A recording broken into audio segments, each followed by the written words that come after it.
Hola, ¿cómo están?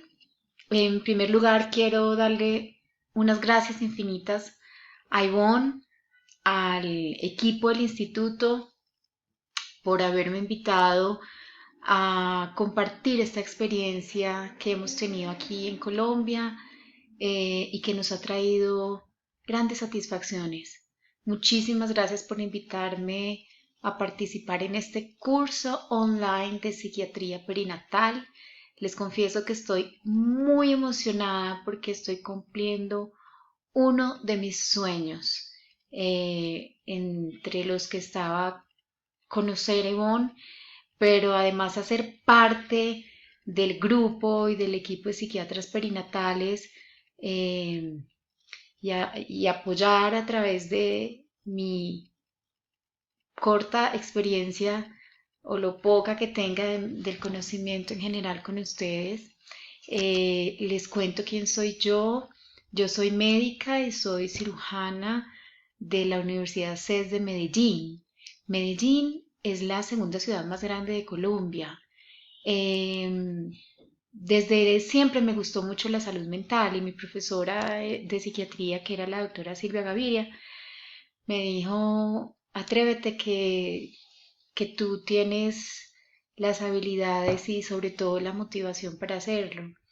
Cuando terminé pues entonces mi universidad, me vine para Bogotá, hice mi especialización en la Pontificia Universidad Javeriana y en ese entonces empecé a trabajar en un hospital público donde atendíamos a personas muy vulnerables, desde habitantes de calle, indigentes, eh, hasta personas víctimas de la violencia, y paralelamente trabajaba en un hospital de alto nivel sociocultural porque como residente había hecho mis prácticas allí, y un profesor me pidió que que lo acompañara. Entonces tenía las dos experiencias al mismo tiempo y yo creo que eso ha sido un regalo del universo porque me ha permitido tener como los pies sobre la tierra en donde estoy yo puesta en el universo en general.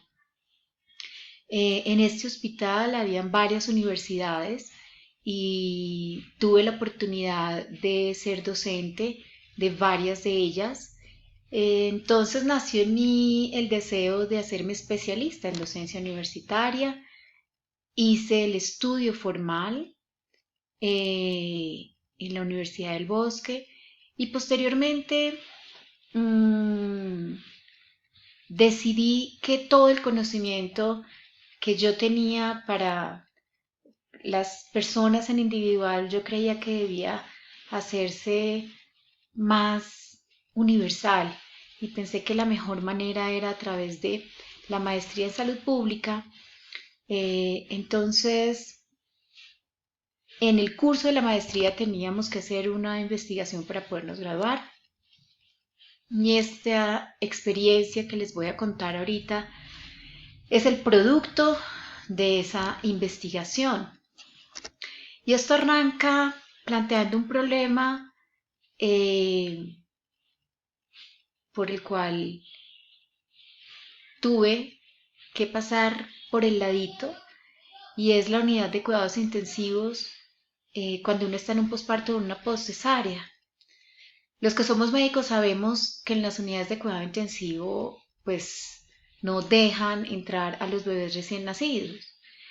Eh, y la verdad es que pues cuando uno está allí lo único que uno quiere es cargar a su bebé, tocarlo, olerlo, sentirlo y pues obviamente lactarlo, pero es cierto que cuando una madre se debate entre la vida o la muerte, pues hablarle de lactancia puede parecer algo muy trivial y en general se suprime siquiera hablar del tema de la lactancia. Hasta nuestro trabajo no conocía a alguna unidad de cuidados intensivos que le preguntara a una mujer si quería lactar o no. Porque claro, en la unidad de cuidados intensivos pues nadie suele pensar en la lactancia. Lo más importante es salvar la vida de la mujer. Sin embargo, algunos estudios han mostrado, pero además lo digo por experiencia propia, cuando una mujer posparto se encuentra en una condición crítica, eh, así esté o no en cuidados intensivos, pues claramente no abandona su deseo de ejercer el maternaje. De hecho, no solo no lo abandona, sino que es una experiencia que uno espera vivir porque fue lo que lo motivó a llegar allí. Yo les quiero contar mi experiencia personal. Yo soy paciente de cirugía bariátrica, quedé embarazada a los 37, tuve a Esteban a los 38 años, mi cirugía me la hice a los 27 y el tercer trimestre fue muy difícil, fue muy rudo, inclusive llegué pues a quedar hospitalizada porque tenía una anemia severa, me transfundieron 5 veces y en medio de esto pues yo le dije a mis compañeros, mire, yo sé que yo puedo morir en la cesárea. Ya me habían transfundido un montón, no me podían transfundir más y ya mi hijo Esteban estaba empezando a tener restricción de crecimiento, tenía poco líquido amniótico, entonces era absolutamente necesario que Esteban naciera en ese momento. Yo recuerdo que mi principal angustia, mi principal dolor era que si yo me moría, Esteban no tuviera conciencia de que tenía una mamá que lo amaba.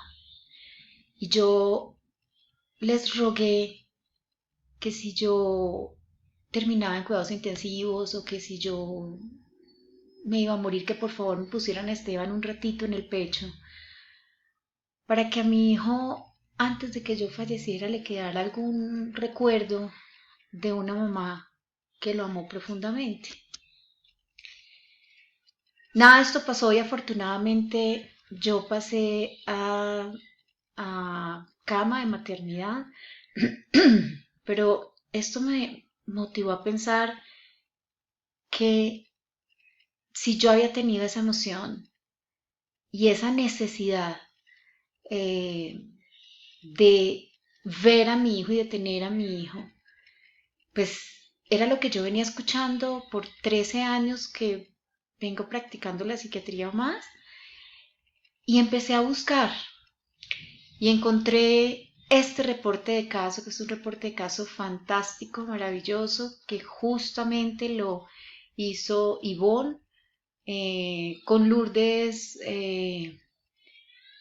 y con Inmaculada Palanca. Ellas hicieron un reporte de caso de una mujer en el Hospital Universitario de Madrid eh, que después de tener el parto con forceps, pues es atendida junto con su hija, pero posteriormente es necesario llevarle esterectomía por un sangrado eh, que no se podía controlar.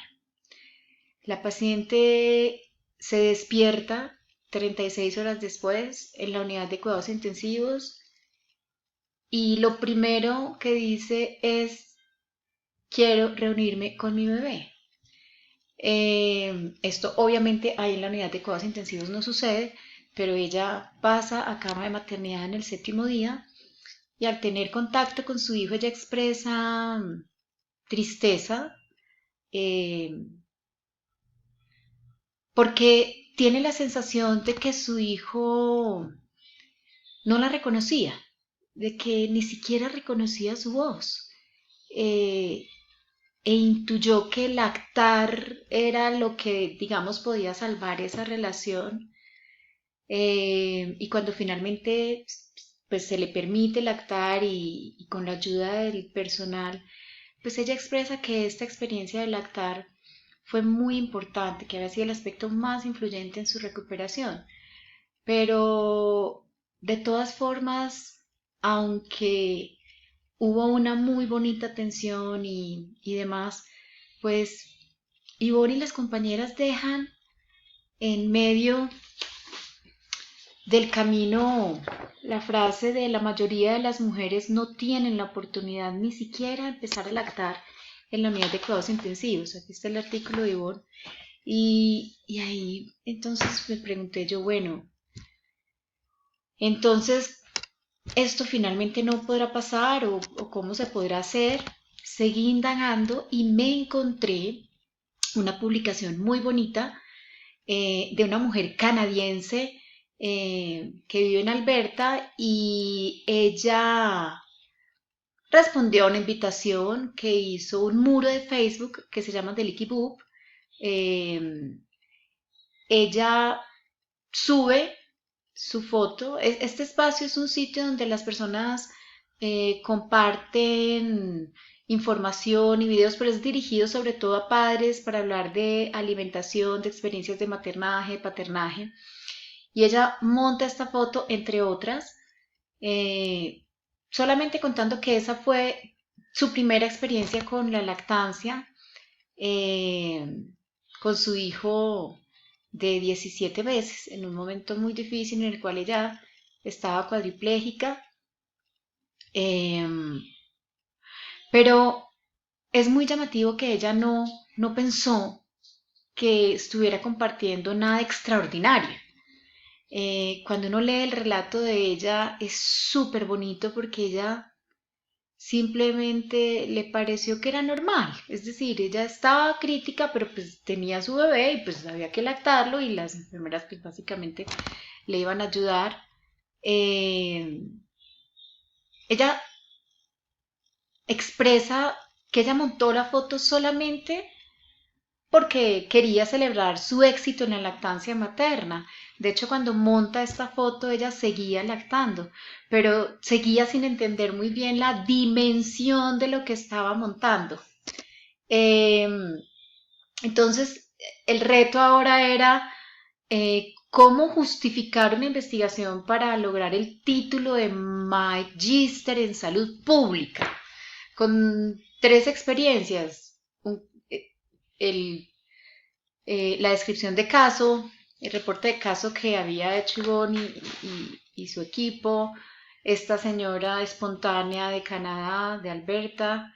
Hubo un estudio también que revisé de lactancia en UCI en el Reino Unido. Es un artículo muy grande, eh, pero digamos que en general el sinsabor era exactamente el mismo, no las dejaban lactar.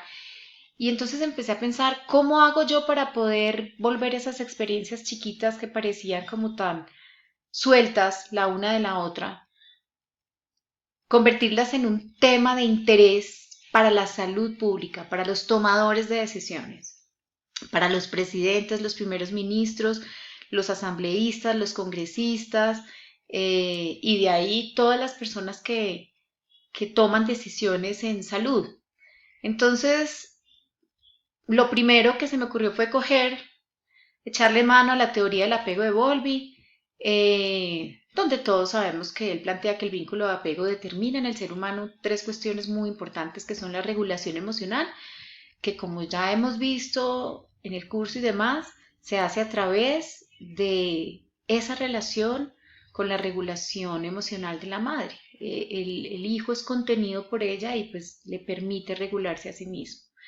Pero en segundo lugar, estos niños que tienen un buen apego, entonces tienen mejores capacidades cognitivas, y esto se traduce en mejor aprendizaje y adquisición de habilidades en un mundo donde tener conocimientos asegura en cierta manera la producción económica y demás. Pero por supuesto, en mi opinión, la primera y la tercera pues terminan siendo las más importantes, y es la capacidad emocional básica para el comportamiento social. Ahorita que estamos viviendo esta experiencia tan dura con el coronavirus a nivel mundial, una de las cosas que ha sido muy llamativa, por ejemplo, aquí en nuestro país, es que en algunas regiones las personas salen sin tomar ninguna medida, sin tapabocas, nada, y dicen, pues es que de algo nos tendremos que morir. Hay una ausencia importante de empatía y de compasión social y esto viene desde edades muy tempranas.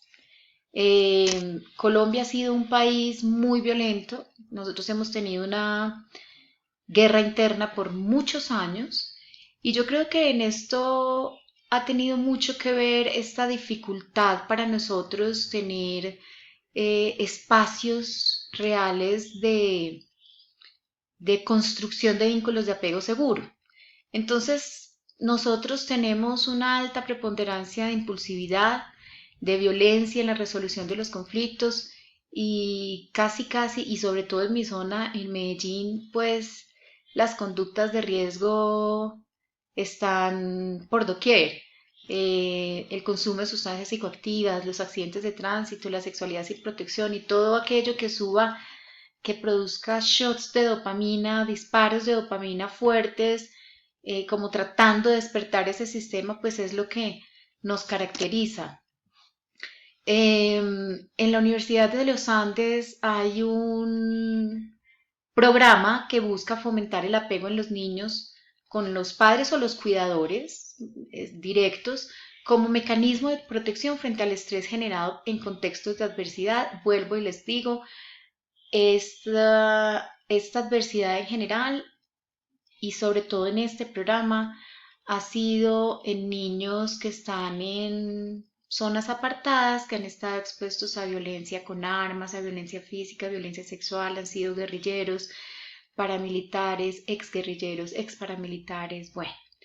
Y el programa ha sido maravilloso porque han ido allá y han hablado con las mamás, con los papás, con los niños y han empezado a crear redes de comunicación y de afecto que les permite vincularse mejor.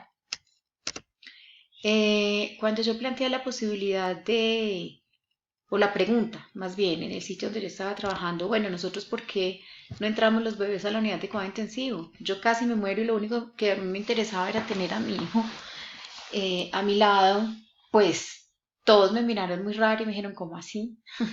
Pues obvio que los bebés no se entran a la unidad de cuidados intensivos. Bueno, ok, pues es que no, yo sé que no se hace, pero ¿por qué? Y la respuesta de todos fue porque no queremos poner en riesgo al niño de que se contagie de algo. Entonces me tomé la molestia porque por ejemplo en mi caso, si yo hubiera llegado a cuidados intensivos, yo no tenía una condición infecciosa. Yo tuve una anemia severa y llegué muy anémica al proceso de la cesárea y mi hijo ya estaba sufriendo, pero nada de allí era infeccioso. Entonces eso solamente me hacía pensar que pues yo era un caso especial, pero que como yo seguramente habían otras. Tuve una maravillosa sorpresa cuando empecé a estudiar las causas de ingreso de las mujeres relacionadas con el embarazo en el Reino Unido, en Estados Unidos, y encontré que eran hemorragia, trastornos hipertensivos del embarazo, preeclampsia, eclampsia, ninguna de ellas era infecciosa. Entonces me fui a ver las estadísticas de la clínica donde yo trabajo y según sus estadísticas internas hasta el 76% de los ingresos a UCI son por causas maternas. Y cuando revisé esas causas maternas son exactamente las mismas. Preeclampsia, eclampsia, hemorragia posparto. Así las cosas les dije, abramos este programa. Tuve en esa época realmente pues solamente una voz, no voto, pero digamos que estas mujeres contaron con la suerte que las personas que estaban en ese momento dirigiendo la unidad de cuidados intensivos y en dirección médica y presidiendo la clínica entendieron el concepto y dijeron, ok, hagámoslo. Y entonces empezamos con el programa de alojamiento conjunto en UCI adultos. Y esto ha sido supremamente gratificante.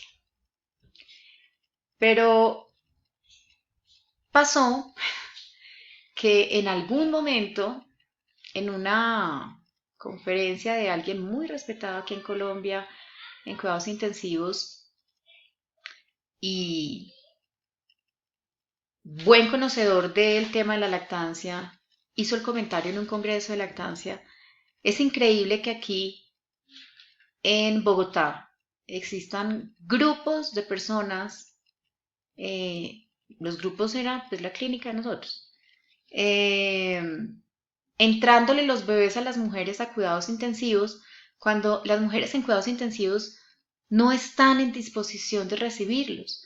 Las mujeres en cuidados intensivos están cansadas, están agotadas, ya tienen suficiente con tener riesgo de morir. ¿Cómo vamos a obligarlas a tener además que tener a su hijo o a su hija ahí a su lado y presionar para que lacten? Yo les quiero confesar, y sé que esto está quedando grabado, pero yo sí les tengo que decir la verdad, cuando yo lo escuché, pues me sorprendí mucho y dije, ¿qué?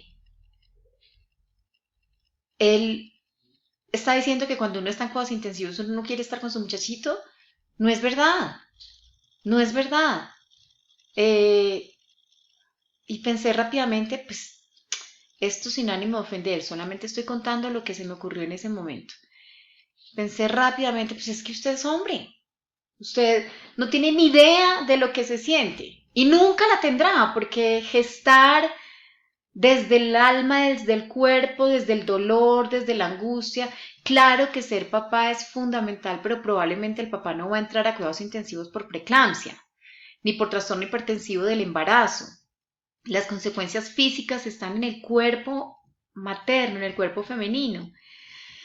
Entonces esto me llenó de agallas y dije, un momentico, que las mujeres que estamos en cuidados intensivos sí queremos tener a nuestros hijos allí y sentirlos y tocarlos y cogerlos y lactarlos y todo, pero tengo que hacerlo de una manera formal, una manera en la que yo pueda publicarlo. Entonces fue la motivación perfecta para mi trabajo de investigación para optar el título de Magíster en Salud Pública. Cuando les mostré el planteamiento y la justificación del problema, pues finalmente, en el fondo, mi intención era indagar sobre la percepción de las madres y ver si lo que veníamos haciendo pues tenía sentido o no. Eh, la idea no era evaluar el programa, sus componentes, sus costos, o sea, no, era específicamente evaluar, observar, sentir las percepciones sobre la posibilidad de ejercer la lactancia en las mujeres que estaban hospitalizadas en cuidado intensivo. Y si se dan cuenta, en esta diapositiva pongo en un azulito diferente ejercicio. Este nombre fue cambiado inicialmente porque yo lo había dejado sin la palabra ejercicio y quedaba cuáles son las percepciones sobre la lactancia en madres hospitalizadas en cuidados intensivos. Uno puede tener una percepción desde afuera, es decir, estando hospitalizada en UCI, pero decir, no, sí, las que están por fuera deben lactar de tal manera, deben lactar de otra, pero cuando la pregunta es tú, ¿qué tan dispuesta estás? ¿Cuánto quisieras o no quisieras lactar estando aquí en cuidados intensivos?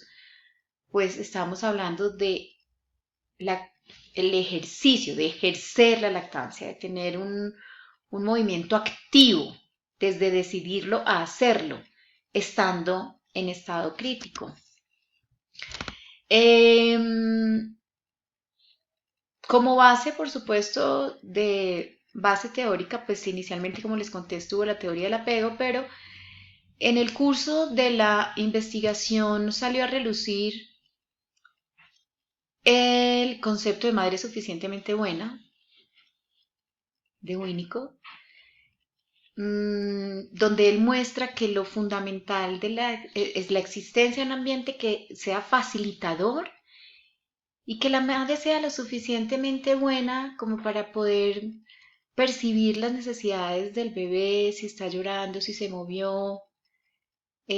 No hay necesidad de que ella necesariamente sea la que esté cargándolo, cogiéndolo, cambiándole el pañal, pero si ella está ahí y su bebé está al lado, ella tiene el timbre de enfermeras, eh, pues cuando percibe que su hijo algo le pasa, timbra y la enfermera inmediatamente llega para poder atender la necesidad del hijo. Entonces, en ese momento, el concepto de madre suficientemente buena toma una importancia infinita y casi que cambia en 180 grados la percepción de esta mujer que se siente muy vulnerable en la UCI, muy frustrada, muy paralizada, a ser una mamá activa, pendiente, atenta y que dirige al equipo para que todo este equipo esté en disposición de responder a las necesidades de su hijo. La metodología que utilicé fue una metodología cualitativa, que es de conversación. Hice entrevistas semiestructuradas, lo que quiere decir que hice 2, 3 preguntas básicas, pero abierta a una conversación larga de lo que llegara a la cabeza de la emoción de esta mujer. Todos estos datos fueron sistematizados, saqué categorías principales y otras categorías emergentes. En la investigación cualitativa, las categorías principales son lo que en la investigación cuantitativa son las variables. Las variables en la investigación cuantitativa son lo mismo que las categorías principales en la investigación cualitativa. Se denominan diferente porque también tienen un tratamiento diferente en el curso de la investigación. En la investigación cualitativa hay la posibilidad de que en medio y en el transcurso de la investigación, si hay algún dato, alguna experiencia, alguna frase que se repita con frecuencia, pues mostrar que hubo algo que no se planteó al principio como categoría principal, pero que tomó fuerza durante la investigación y entonces nacen unas categorías que se llaman categorías emergentes, emergen del curso de la investigación. Aquí están los criterios de inclusión, los criterios de exclusión. Claramente este es un diseño de un estudio que tiene limitaciones. Es un estudio que no es generalizable, no es aplicable a todas las hospitales, todas las clínicas, en todas las poblaciones. Para poder llevarse a cabo tendría que utilizarse la transferibilidad y la replicabilidad que obliga a que donde se vaya a hacer tenga que hacerse con población similar, en circunstancias similares, con un staff llevando a cabo las acciones más o menos similares a las que se plantearon en este diseño. De hecho, digamos que a mí me gustaría mucho que esta investigación y otras que vayamos haciendo eh, inviten a las instituciones prestadoras de salud con unidad de cuidado intensivo que tengan espacios diferentes para pacientes obstétricas que implican patologías no sépticas y pacientes con patologías generales no obstétricas. Es decir, abrir la posibilidad de que existan unidades de cuidado intensivo obstétricas institucionales con políticas abiertas. Aquí pasé rapidito, pero en general esta fue una investigación de riesgo mínimo. Conté con el consentimiento de todas estas mujeres y este diseño pues fue evaluado por expertos en metodología, científicos, expertos temáticos. Bueno, como consideración ética tengo que declarar un conflicto de interés porque yo trabajo como psiquiatra en la clínica donde se llevó a cabo la investigación. Lo que podía viciar de alguna manera pues el resultado. Entonces, para evitar que esto se sucediera, lo que hice para resolver este conflicto de interés fue que las pacientes que aceptaron hacer parte del estudio no se constituyeron en pacientes directas mías, ni fueron referidas, ni fueron atendidas en mi consultorio particular, fueron referidas a otra colega psiquiatra para instaurar su manejo psicoterapéutico mientras ellas estaban ahí en la clínica.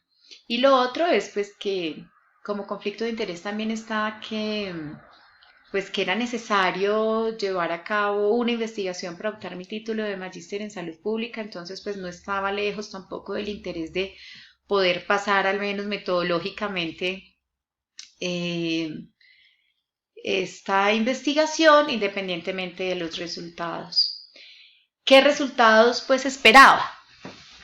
Finalmente esperaba buscar comprender la maternidad y la lactancia en un contexto que no es habitual, que es la unidad de cuidados intensivos, y dar cuenta de este programa que tenemos aquí en la clínica, pero no a través de los que diseñamos el programa y los protocolos y demás, sino a través de las voces de las mujeres.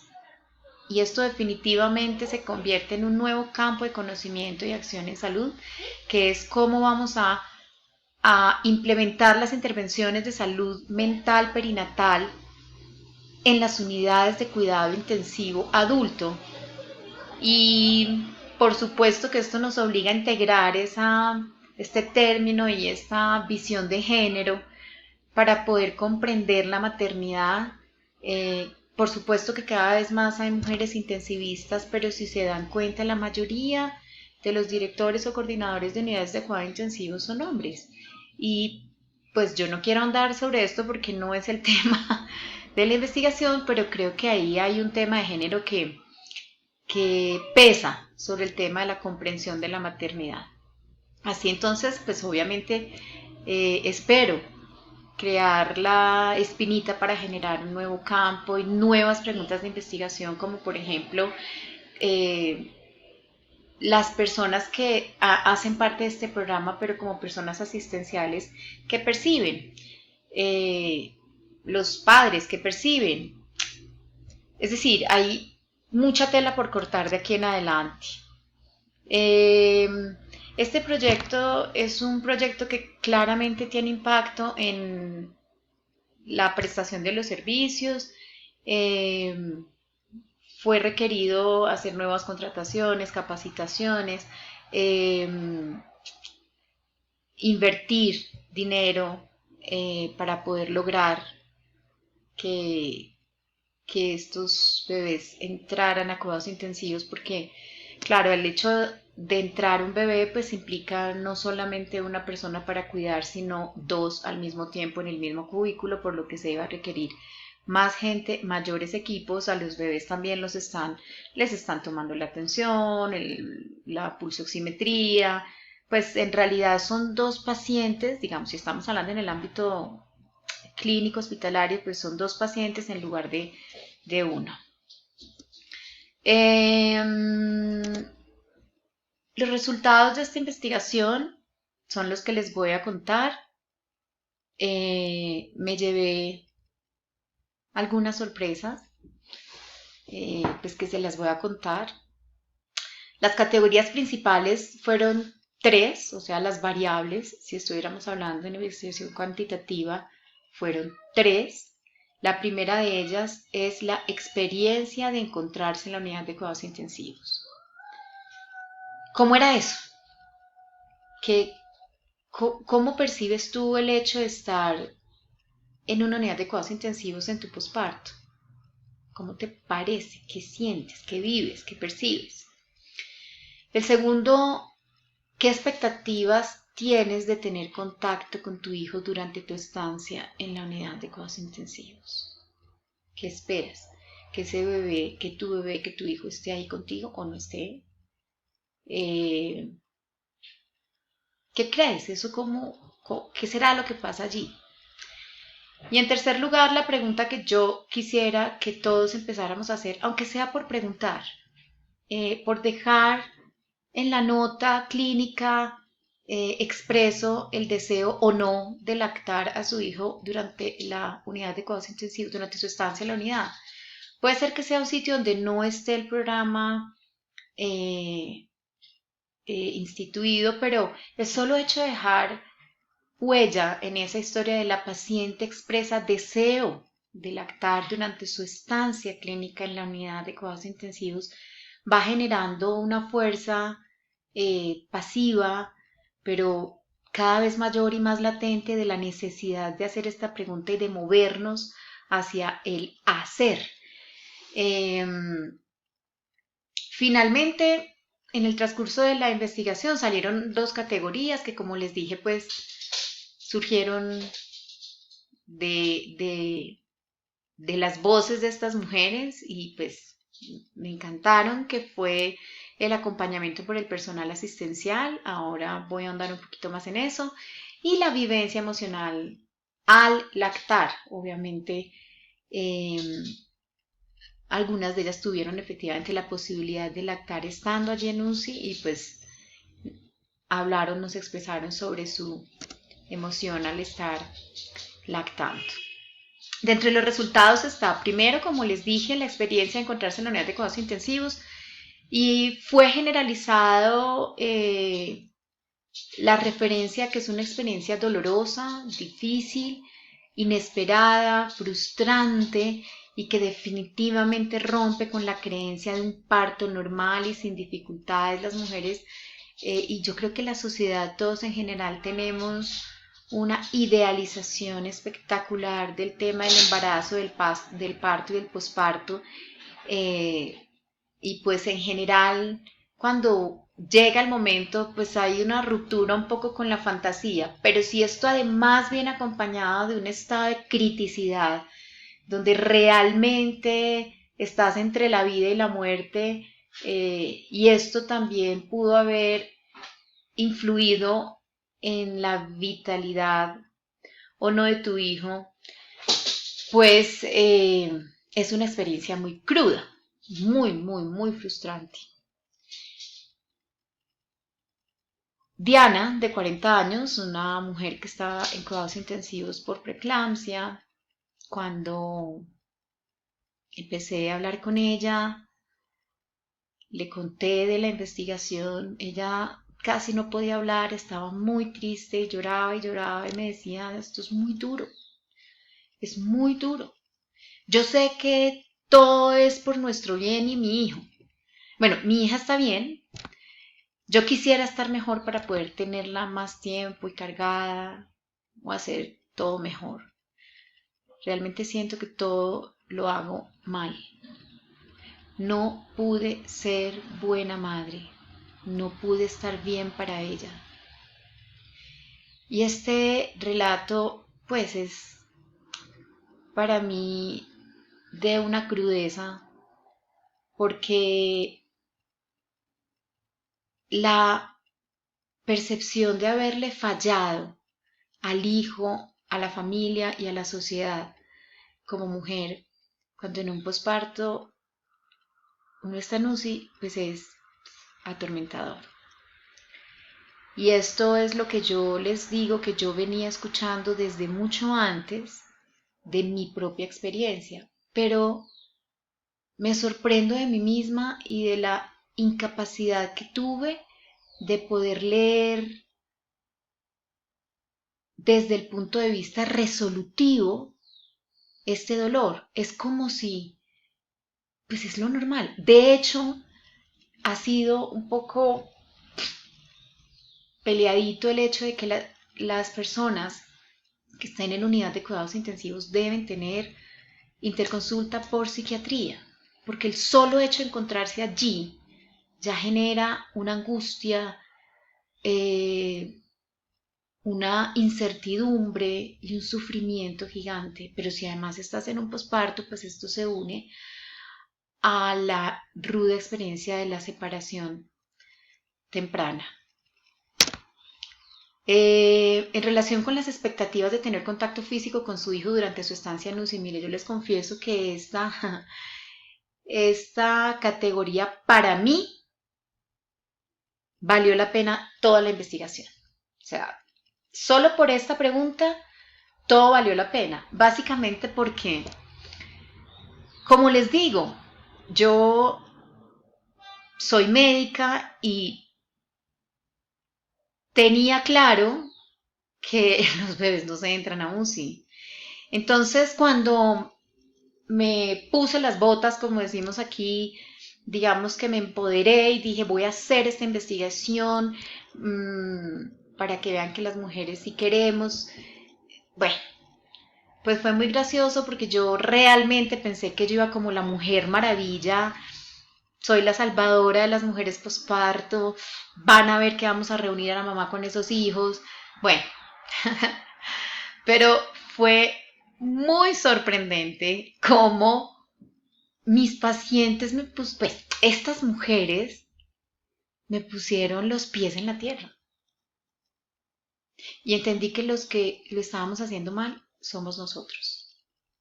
Para estas madres, cuando yo les preguntaba, ¿y tú, bueno, tú qué expectativa tienes de tener contacto físico con tu hijo, pues estando aquí en cuidados intensivos? Todas me miraron como, ¿qué? ¿Cómo así? ¿No se puede? Fue como, ¿de qué me estás hablando? Eh, y pues, más allá de explicarles que no se puede, pues mi pregunta era, bueno, pues, ¿por qué crees que sí debería estar? Pues, y una de ellas me responde, pues yo sí creo que tenemos que estar juntas, así las cosas estén difíciles, pero si yo estoy aquí, ella debe estar acá. Pero esa fue la respuesta repetitiva. Para todas fue muy sorprendente que yo les preguntara cuál era la expectativa, porque les pareció súper loco pensar que su hijo o su hija no iba a estar a su lado. Ellas jamás pensaron que pudiera sucederse, que ellas tuvieran que quedarse en cuidados intensivos y que se llevaran a su hijo. Para ellas, el que el hijo se quedara con ellas era lo natural. Entonces entendí, obviamente, todos los duelos que vi de aquí hacia atrás y los que veré aquí en adelante, si se suceden de tu hijo está con el papá, tu hijo está en la unidad como visitante, eh, ese dolor de estar en cuidados intensivos, entonces no era solamente por estar en cuidados intensivos, era además y casi que lo más importante por no poder tener ahí a su lado a su hijo. Entonces, claro, la pregunta de ¿quieres lactar a tu hijo estando pues, en unidades de cuidado intensivo? Pues parecía pues muy boba. Sí, claro, es que uno siempre quiere darle pecho, las enfermeras me ponían y esto me ayudó y aquí ellas vienen y me ayudan. Pues ya la pregunta que era tan importante y que yo realmente creo que debemos hacer de manera rutinaria en las clínicas, en los hospitales y los centros de atención, pues ya no fue solamente lo más importante. Ahí cobró una importancia especial el estar juntos. Y aquí viene la primera categoría emergente, que fue el acompañamiento por el personal asistencial, específicamente enfermería se convierte en protagonista de esta experiencia a través de su disposición, de una entrega con un trato humano, un trato cálido, y obviamente esto hacía que estas mujeres se sintieran más tranquilas y más acompañadas. Lo que hizo realmente la experiencia importante fue el acompañamiento de las enfermeras que estaban ahí permanentemente. Una de estas mujeres, Luisa, de 43 años, que estaba en UCI por una hemorragia posparto, decía, después de la cesárea me la pusieron en el pecho y la enfermera me ayudaba a tener la niña, las enfermeras me dijeron que me iban a ayudar para ponerla que chupara. Ay, ellas son súper buenas, por supuesto, las enfermeras. Y hablando de la vivencia emocional al lactar, todas la refirieron como una vivencia muy emocionante, que claramente se constituía en un estímulo muy fuerte para mejorarse rápido. Y entonces recordé ese reporte de caso del que les hablé al principio, de la lactancia después de una emergencia periparto que requirió de una histerectomía. Y es esa necesidad de estar cerca del bebé, pero además de lactarlo. Y las enfermeras, cómo son de importantes en este proceso. Daniela nos decía, ellas, las enfermeras, vienen y me dicen que esté tranquila, que eso es normal y me ayudan y la niña se calma. Esto hablándome que la niña lloraba y que cuando lloraba ella era desesperada para que se la pusieran en el pecho. Entonces, pues al calmarse la niña, me calmaba yo también. Cuando me la ponen, siento su boquita y cómo chupa y me provoca pararme ya de esta cama. Es un estímulo muy fuerte para mejorarme rápido. Lo mismo que decía aquella mujer de 43 años eh, en el hospital en Madrid. Eh, Daniela decía, soy muy feliz de poder darle mi lechita aunque esté aquí. Es que ser mamá es hacerlo todo por el hijo de uno y esta última frase de ella quiero resaltarla porque les recuerdo que venía de vivir unas frases de me siento la peor mamá, no lo logré, ni siquiera pude estar bien para mi hijo, para mi hija, a decir ahora soy muy feliz de poder darle a mi hija o a mi hijo lo que necesita, así esté aquí en cuidados intensivos, viviendo esto tan difícil, tan rudo, tan frustrante, pero lo estoy haciendo. Es una acción de empoderarse súper diferente, cambió por completo la percepción de estas mujeres. Yo propongo que se plantee este tipo de intervenciones como promoción de salud mental perinatal en atenciones de alta complejidad como son las de cuidados intensivos, porque en general las intervenciones de promoción en salud mental tienden a hacerse en niveles precarios de pues, muy bajos de complejidad. Creo que tenemos que movernos de aquí en adelante hacia la medicina centrada en el paciente, o sea, en esta mujer y este hijo, que cuando están dentro de la institución se constituyen en pacientes y nosotros tenemos que hacer lo que sea necesario para que ellos estén bien. Les recuerdo que todas las actividades y acciones que nosotros hagamos para mejorar la morbimortalidad periparto y para favorecer la lactancia y todos los beneficios que esto trae, pues va en el camino correcto del cumplimiento de los objetivos de desarrollo sostenible como recomendaciones de salud pública, en política pública perinatal, pues está lo que les digo, implementar intervenciones de promoción en instituciones de alta complejidad. Es necesario sensibilizar a los actores que intervienen en la toma de decisiones, desde la jefe de la unidad de cuidado intensivo hasta el coordinador, el director médico, el gerente del hospital, de la clínica, pero también el alcalde local, pero también el gobernador, pero también los congresistas, pero también el presidente. Tenemos que hacer que la política pública de salud mental perinatal en mujer crítica en cuidados intensivos esté a la orden del día. Tenemos que dedicarnos a diseñar e implementar más protocolos de atención de medicina centrada en el paciente, en este caso en mujeres en cuidados intensivos y obviamente capacitar al personal que está en la unidad de cuidados intensivos para decirles que sí se puede lactar estando en la unidad de cuidados intensivos, que sí se puede hacer alojamiento conjunto, que sí se puede hacer contacto piel con piel, pero creo que es súper importante poder evaluar los resultados de esta intervención que estamos haciendo.